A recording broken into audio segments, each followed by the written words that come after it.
नमस्कार दोस्तों, आपका स्वागत है it's all for civil engineer YouTube channel में। आज हम बात करेंगे difference between OPC and PPC cement.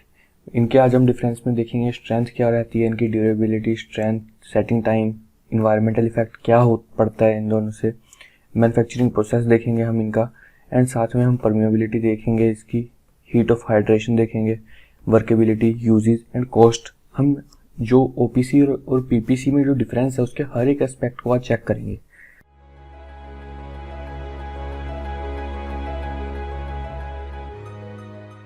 सबसे पहले हम गाइस देखेंगे कि सीमेंट कैसे बनता है। बेसिकली ओपीसी और पीपीसी के बारे में जानने से पहले हमें ये पता होना चाहिए कि सीमेंट कैसे बनता है।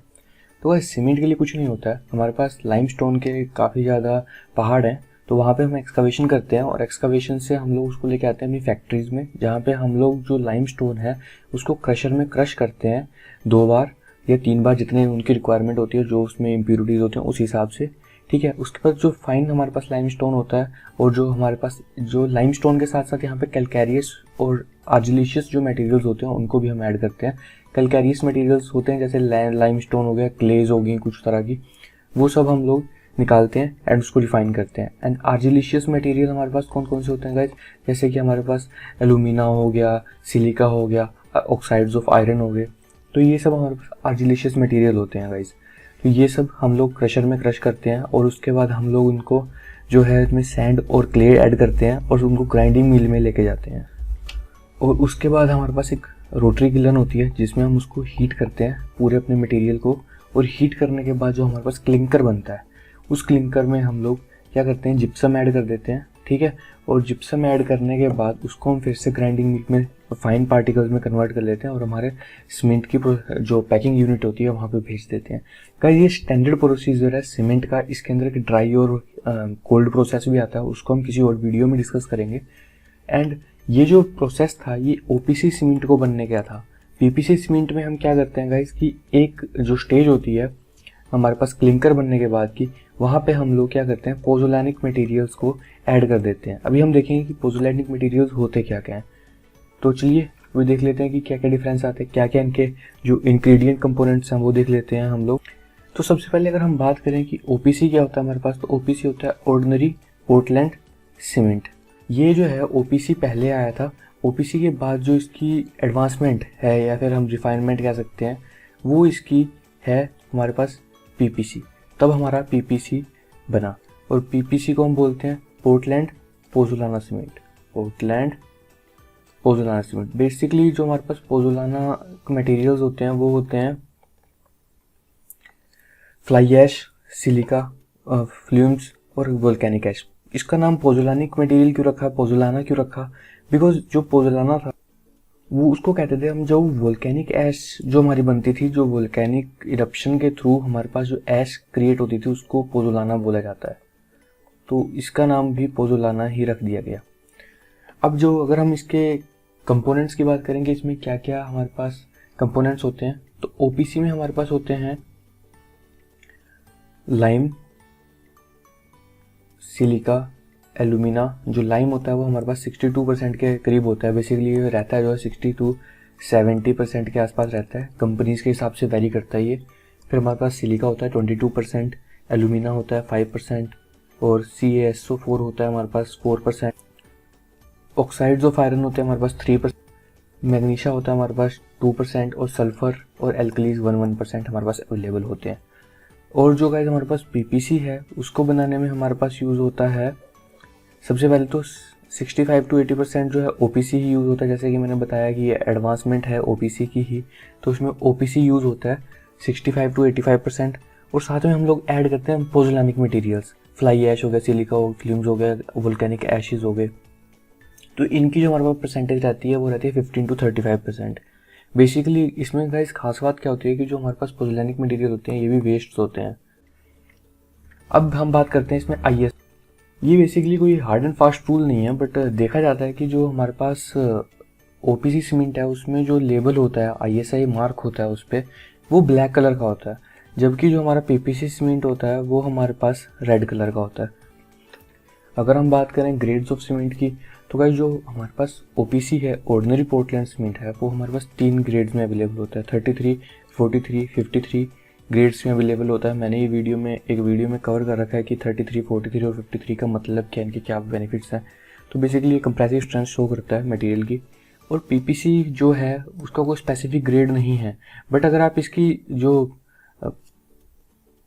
स्पेसिफिकेशन देखो तो आपकी जो स्पेसिफिकेशन होती है हमारे पास PPC की, वो आपकी मैच करती हैं 33 ग्रेड ऑफ सीमेंट से, ठीक है। बट ये काफ़ी ज़्यादा बेहतर, उससे ज़्यादा अच्छी स्ट्रेंथ दे देता है, बट जो इसकी हमारे पास क्वालिटीज़ हैं वो 33 ग्रेड ऑफ सीमेंट से मैच करती हैं।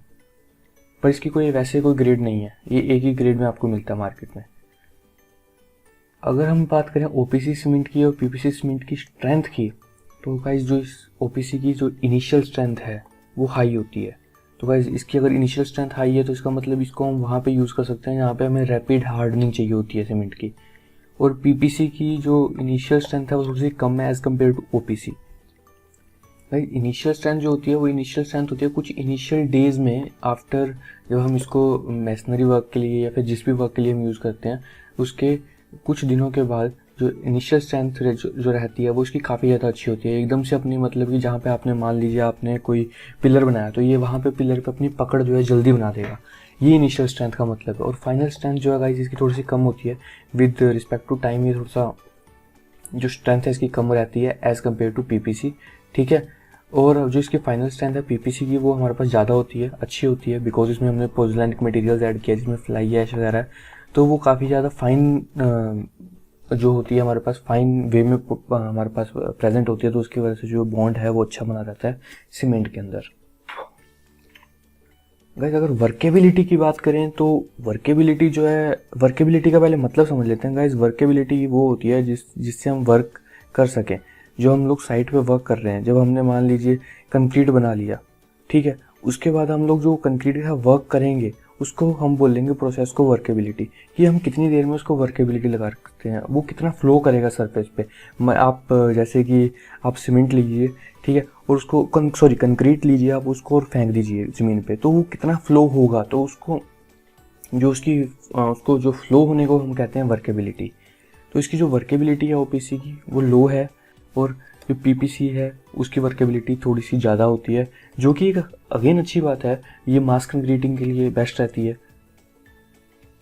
जहाँ पे हमें मास कंक्रीटिंग करनी होती है वहाँ पे ये काफ़ी हेल्प करती है हमें PPC। एंड यदि हम बात करें अगला तो वो है फाइननेस। गाइस फाइननेस बहुत इंपॉर्टेंट है। फाइननेस से जो है OPC और PPC में काफ़ी ज़्यादा डिफ्रेंशिएबिलिटी आ जाती है, और जिससे हम लोग इसको ईजिली डिफ्रेंशिएट कर सकते हैं दो चीज़ों में, ठीक है। नंबर 1, फाइननेस जो है OPC की वो है 225 मीटर स्क्वायर पर kg। तो इससे क्या होता है कि जो परमेबिलिटी है ज़्यादा हो जाती है इसमें, ठीक है। और परमेबिलिटी ज़्यादा होने की वजह से क्या हो जाता है कि ये ड्यूरेबिलिटी इसकी कम हो जाती है। परमेबिलिटी का गाइस मतलब पता होगा कि जो वाटर जो है वो फ्लो करना फ्रॉम द सरफेस, तो उसको हम परमेबिलिटी कहते हैं। तो परमेबिलिटी इसकी ज़्यादा रहती है, जिसकी वजह से इसमें लेस ड्यूरेबिलिटी होती है और ये ड्यूरेबल कम होती है। इसको हम ज़्यादा इलोंगेट नहीं कर सकते हैं। बेसिकली ड्यूरेबिलिटी का मतलब क्या होता है, इलोंगेट। जैसे कि आप एक च्युइंगम ले रहे हैं और च्युइंगम को आप अगर पकड़ के खींचें तो देखेंगे आप वो वायर फॉर्म में कन्वर्ट होती रहती है और उसकी एक जगह पे आके वो ब्रेक हो जाती है, तो उसको हम ड्यूरेबिलिटी कहते हैं। तो हम लोग इसको ज़्यादा खींच तान नहीं कर सकते हैं उस कंक्रीट के साथ, ठीक है। और जैसे कि वो टेंसाइल लोड में जल्दी फेल हो जाएगी, इन सिंपल वर्ड्स, ठीक है। और जो PPC है उसका जो हमारे पास फाइननेस है वो 300 मीटर स्क्वायर पर kg के अराउंड रहता है, जिसकी वजह से जो उसकी परमेबिलिटी है वो कम रहती है। और जिसकी परमेबिलिटी कम होने का मतलब क्या है, उसमें पानी कम घुसेगा। पानी कम घुसेगा तो मतलब कि वो मोर ड्यूरेबल बनेगी। बिकॉज गाइज जब भी पानी उसमें घुसेगा तो वो थोड़ा स्वेल करेगा। स्वेल नहीं करना चाहिए कभी भी हमारा कंक्रीट, और स्वेल करेगा तो क्या होगा, उसमें एक टेंशन लोड आएगा। टेंशन लोड आने की वजह से क्या होगा कि उसकी ड्यूरेबिलिटी कम हो जाएगी। तो ये कुछ एस्पेक्ट्स होते हैं, इससे कुछ बेसिक कंसेप्ट अंडरस्टैंडिंग बनती है। जैसे कि मैंने अभी आपको बताया कि परमेबिलिटी की वजह से जो ड्यूरेबिलिटी है वो उसकी लेस और हाई रहती है। अगर हम सेटिंग टाइम की बात करें, बिकॉज ये इंपॉर्टेंट एस्पेक्ट रहता है हमारे पास, बिकॉज ये हमारी कंस्ट्रक्शन को फास्ट या फिर स्लो करने में हेल्प करता है। तो जो इसकी OPC का इनिशियल सेटिंग टाइम है वो रहता है 30 मिनट्स, और फाइनल सेटिंग टाइम है वो रहता है 5 आवर्स के अराउंड। ये काफ़ी कम है एज़ कम्पेयर टू पीपीसी। तो इसमें क्या फ़ायदा रहता है कि जब आपको फास्ट कंस्ट्रक्शन करनी हो, मान लीजिए आपके पास कोई हाईवे की कंस्ट्रक्शन करनी है, बिजी हाईवे पर कंस्ट्रक्शन करनी है और वहाँ पे आपको कंक्रीट वर्क करना है, तो वहाँ पे कंस्ट्रक्शन जो है फास्ट होनी चाहिए, तो आप वहाँ पे ओपीसी का यूज़ कर सकते हैं।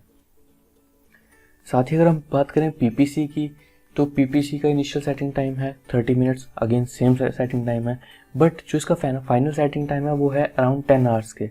तो इससे क्या होता है गाइस कि जब आपकी कंक्रीट है उसको थोड़ा सा ज़्यादा टाइम मिल जाता है फॉर फिनिशिंग। जैसे कि मान लीजिए आप कोई ऐसी जगह बना रहे हैं जहाँ पे आपको काफ़ी ज़्यादा अच्छी फिनिशिंग करनी है, जैसे कि मोस्टली हम अपने हाउसेज़ को देखें, वहाँ पे हम चाहते हैं कि जो फिनिशिंग है वो काफ़ी अच्छी हो, तो उस फिनिशिंग को करने के लिए हमारे पास पीपीसी में थोड़ा टाइम ज़्यादा मिल जाता है और हम उसको बेटर फिनिश दे सकते हैं। ठीक है, तो ये सेटिंग टाइम जो है दोनों के एस्पेक्ट में काफ़ी अच्छा वर्क करती हैं, एडवांटेजेस ही हैं दोनों की सेटिंग टाइम अपने अपने हिसाब से। अगर हम ओपीसी और पीपीसी का आईएस कोड देखें, तो जो 33 ग्रेड के लिए हमारे पास ओपीसी में आईएस कोड है वो है 269, 43 के लिए 8112 एंड 53 के लिए 12269 आईएस कोड है। गाइज आपके लिए क्वेश्चन है, कमेंट सेक्शन में लिखिएगा आईएस कोड जो हमारे पास 1 है वो किस चीज़ के लिए रिगार्डिंग है। गाइज जो पीपीसी है वो हमारे पास उसका एक ही आईएस कोड है 1489। अब गाइज बात करते हैं हीट ऑफ हाइड्रेशन की। काफ़ी ज़्यादा इंपॉर्टेंट है हमारे पास हीट ऑफ हाइड्रेशन का पता होना।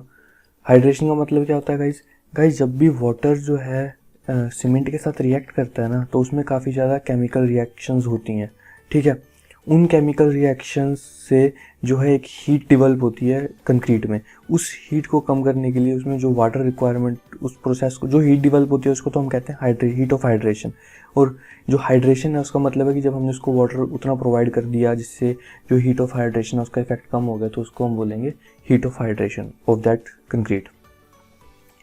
तो जो ओपीसी है उसका जो हीट ऑफ हाइड्रेशन रेट है वो थोड़ा सा ज़्यादा है, वो ज़्यादा हीट जो है जनरेट करता है। जैसे वो मटेरियल उसके साथ मिक्स होगा तो उसमें जो है हीट ज़्यादा जनरेट होगी as compare to PPC. But PPC में जो हीट है वो कम जनरेट होती है। उसका रीज़न ये है कि जो आपके इसमें जो फ्लाई ऐशेज़ हैं वो ऑलरेडी बर्न मटेरियल्स हैं, वो ऑलरेडी जो हमारा मटेरियल बर्न हो चुका है उससे बनी हुई फ्लाई ऐश वगैरह बनती है, तो इसलिए वहाँ पे जो आपकी हीट है वो कम जनरेट होती है उनकी वजह से। ठीक है, कहते हैं ना कि राख काफ़ी ठंडी होती है, ये आप इस हिसाब से इसको समझ सकते हैं। फ्लाई ऐश बेसिकली है कुछ नहीं है, राख है एक फाइंड मटेरियल, उसको कलेक्ट करने के कुछ वेरियस मेथड्स होते हैं पावर प्लांट्स में। और गाइस जो ओपीसी होती है उसकी क्यूरिंग देखें तो ओपीसी को कम टाइम लगता है as compare to PPC for curing. Curing guys क्या होता है, वाटरिंग पीरियड होता है जो हम कंक्रीट बनाने के बाद उसको वाटर प्रोवाइड करते हैं। ठीक है, तो उसको हम कहते हैं क्यूरिंग करना। तो क्यूरिंग जो है हमारे ओपीसी सीमेंट में ज़्यादा होती है, नीड होती है वाटर की as compare to PPC, because इसमें हीट ज़्यादा डिवेल्प होती है हमारे ओपीसी सीमेंट में। गाइस एक इम्पॉर्टेंट टॉपिक जो इन्वायरमेंट इफेक्ट क्या होता है हमारे ओपीसी और पीपीसी सीमेंट से। गाइस जो मैंने आपको बताया कि सीमेंट कैसे प्रोसेस होता है। सीमेंट बनने के लिए हमारे के टाइम पे हमारे पास जो है CO2 गैस एमिट होती हैं जब हम मैन्युफैक्चरिंग करते हैं सीमेंट की। वेयर एज जब हम लोग पीपीसी सीमेंट करते हैं तो मैंने आपको बताया था कि पीपीसी जो है वो ओपीसी सीमेंट से ही बनती है, तो उसमें भी CO2 एमिट होती है। बट गाइस जो फ्लाई ऐश है ना, वो हम लोग 43% जो हमारे पास फ्लाई ऐश होती थी पहले हम सारी ही करते थे, उसको हम लोग इन्वायरमेंट जो हमारा ग्राउंड होता था उसमें फिल करते थे। ठीक है, या फिर उसको ओशंस वगैरह में या रिवर्स वगैरह में बहा देते थे। बट पीपीसी सीमेंट में फ्लाई ऐश के यूज़ से क्या हुआ कि हम लोग को जो है इन्वायरमेंट जो हमारा वाटर है उसको, जो हमारा लैंड है उसको हम सेव कर पा रहे हैं। तो इससे हम जो इंडस्ट्रियल और वेस्ट होता है उससे हम इन्वायरमेंटल सेव कर सकते हैं। और ये थोड़ी सी इसको इसलिए हम बोल देते हैं कि ये इको फ्रेंडली भी है। अगर हम यूजेस की बात करें कि पीपीसी और ओपीसी के हमारे पास यूजेस क्या हैं, तो जैसे कि मैंने बताया कि ये फास्ट कंस्ट्रक्शन में हमारे पास यूज़ हो जाता है। ठीक है, और जो पीपीसी है वो सारे टाइप के वर्क्स में यूज़ हो जाता है गाइस। जैसे कि अगर आप घर पे वाटर टैंक बना रहे हैं या फिर आप स्लैब बना रहे हैं, बीम्स बना रहे हैं, फाउंडेशन बना रहे हैं, तो उस सभी चीज़ों में यूज़ हो जाता है। इनफैक्ट ये ब्रिजेज़ में भी यही यूज़ होता है। आज के टाइम में क्या है कि जो मैन्युफैक्चरर्स हैं वो ओपीसी से पीपीसी में शिफ्ट कर रहे हैं, बिकॉज इसकी जो मैन्युफैक्चरिंग कॉस्ट है वो काफ़ी ज़्यादा कम है एज़ कम्पेयर टू ओपीसी, ठीक है, और इसके बेनिफिट्स भी पीपीसी के ज़्यादा हैं। तो इसलिए जो है आजकल कंपनी जो है पीपीसी सीमेंट ही यूज़ करती हैं, और जो आपके कॉन्ट्रैक्टर्स हैं वो भी पीपीसी सीमेंट ही लेना ज़्यादा प्रेफर करते हैं, बिकॉज ये थोड़ा सा चीप होता है एज़ कम्पेयर टू ओपीसी।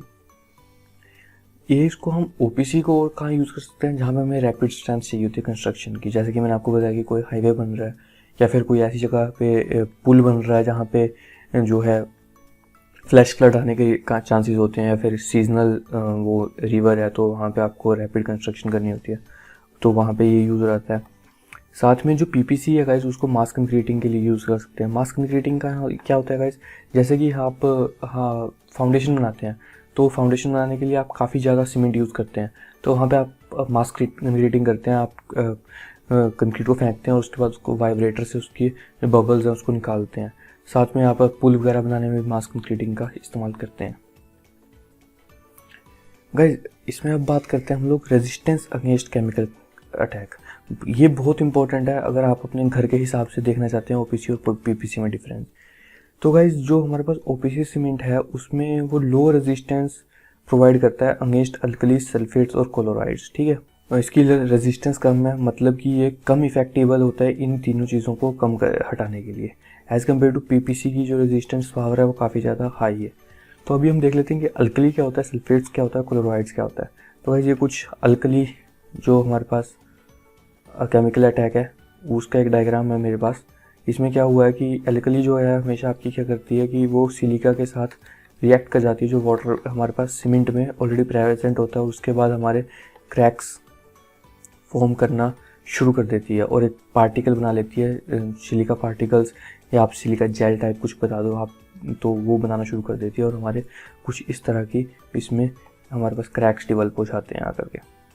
अगर हम लोग बात करें सल्फेट अटैक की, तो गाइस ये कुछ सल्फेट अटैक है।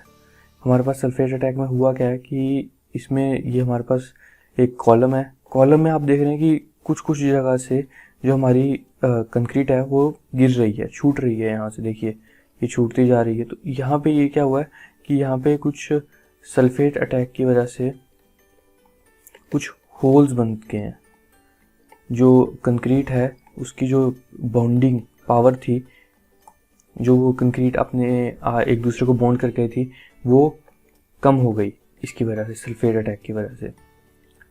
और ये है गाइस क्लोराइड अटैक। आपने क्लोराइड अटैक तो देखा ही होगा अपने घर पे, बेशक आपने अल्कली अटैक भी देखा होगा, बस सल्फेट अटैक नहीं देखा होगा आपने।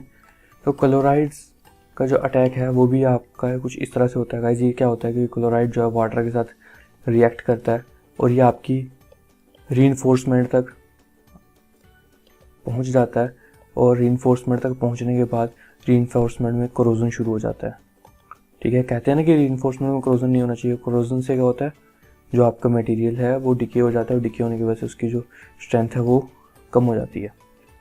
तो ये कुछ तरह के जो हमारे अटैक्स थे वो थे। अब गाइस कॉस्ट की बात कर लेते हैं कि ओपीसी की कॉस्ट कितनी है और पीपीसी की कॉस्ट कितनी है। तो गाइस जो ओपीसी है उसकी कॉस्ट अराउंड 300 रुपीज़ के आसपास ही रहती है, ये वेरी कर सकती है, ठीक है।